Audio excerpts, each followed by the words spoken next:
You know, sometimes the most incredible secrets are hidden in what looks like just nonsense. For hundreds of years, a strange set of symbols in an old Icelandic manuscript was written off completely.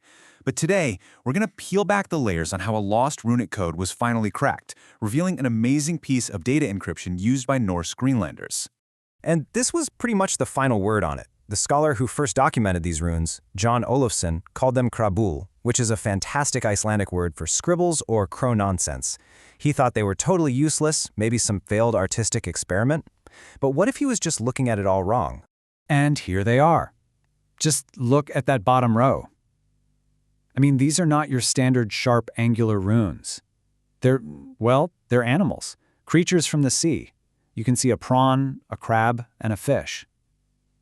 For more than 2 centuries, everyone just assumed this was decorative, maybe a clumsy attempt to make a new alphabet. And that's the question that just blows this whole thing wide open. What if this wasn't art at all? What if it was a mathematical engine, a tool for secret communication so perfectly disguised that it flew under the radar and fooled experts for centuries? So how do you even begin to crack something like this? Well, the huge breakthrough came when researchers stopped trying to read them like letters and started looking at them like biological diagrams. The real secret wasn't in what they look like, but in how they were put together. Right, so this is the absolute key. The system isn't really phonetic, not in the way we think of an alphabet. It's a counting system in disguise. The whole thing is built on what researchers now call anatomical partitioning, basically splitting up the runic alphabet across the body parts of these little sea creatures. Okay, let's start with the prawn. If you look really close at the drawing, it's not just a rough sketch. It's drawn with a very specific anatomy. It has exactly 6 abdominal segments. Now hang on to that number, 6. Next up, the fish. And again, the person who drew this wasn't just doodling. The figure is built with 5 main parts. You can think of them as the fins or just 5 big structural blocks. So the magic number for the fish is 5. And that brings us to the crab.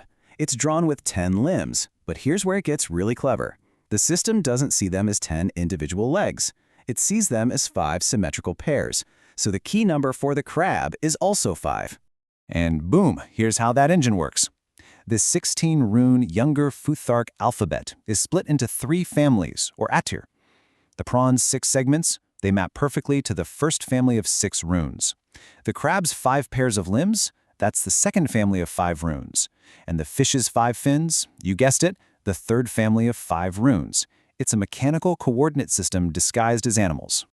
Okay, but you might be thinking, how do we know this 655 system isn't just a really cool coincidence? Well, because the person who wrote this down left us a smoking gun. A final clue at the end of the row that confirms the entire thing is based on math. Take a look at this. Right at the very end of the line of runes, there's this weird little note. For years, nobody knew what to make of it. But with some high contrast analysis, it turns out it's a very specific kind of Latin shorthand. Let's break it down, because this is awesome. That NP squished together is a scribe's mark for nota proprium, which means something like the proper note, or the mark itself. The V is for valorum, meaning value or total. And then you've got the number, 21. This isn't just a doodle, it's a tiny instruction manual. So, why 21? Come on, let's do the math. The prawn has 6 segments, the fish has 5 fins, and the crab has 10 limbs. So, 6 plus 5 plus 10 equals 21. It's a checksum. The scribe literally left an error-checking note at the end to say, hey, if you're using this thing, the total value of all the parts should add up to 21. Incredible. So, we've cracked the basic code, but this thing was even more advanced. It had built-in features, almost like software toggles and secret keys, to make it even more powerful. See how the manuscript actually shows 2 different versions of the animal lineup? In one, the prawn and the fish on the ends are facing away from the crab in the middle. In the other, they're facing inward, toward the crab. That's not an accident. That's a switch. And that direction acts like a cipher switch. When the animals are facing out, diverging, you use the standard public value of the rune. But when they face in, converging, it toggles a secret function, activating a whole different set of phonetic values. And that secret value often used what are called stings, or little dots. It was common in runic writing. You add a dot to a K sound to make it a G sound. In this system, putting dots inside the crab's body acted like a trigger, turning on this velar key, and expanding the alphabet to 21 characters. So what on earth was this amazingly complex system used for?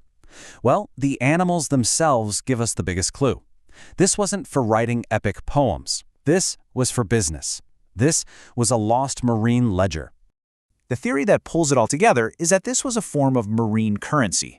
Think about it. Norse Greenlanders controlled the super valuable walrus ivory trade. So what if they carved this code directly onto the ivory they were trading? To anyone else, it just looks like a neat carving of a fish.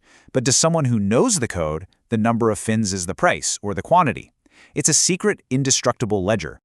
And here's the punchline, and it is just perfect. The scholar Olafsson called the whole thing krabbel, scribble, but the Icelandic word for crab is krabbi. His own insult, his dismissive word, was an accidental pun that pointed directly to the identity of one of the system's main keys. You couldn't make it up. So, is there any actual physical proof of this being used? Well, researchers think so. There are these little ivory carvings, like the sand nest game pieces, that have been found in Greenlandic sites.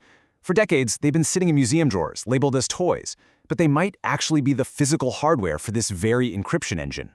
So when we go back and look at these animal figures one last time, we're not seeing gibberish anymore, are we? We're seeing a checksum-protected, encrypted data packet, an absolutely ingenious system of cryptography, perfectly designed for its environment and hidden in plain sight for centuries. It just makes you wonder, doesn't it? What other complex systems, what other amazing ideas have we all overlooked because they were dismissed as just primitive art or childish doodles, waiting for someone to find the right key?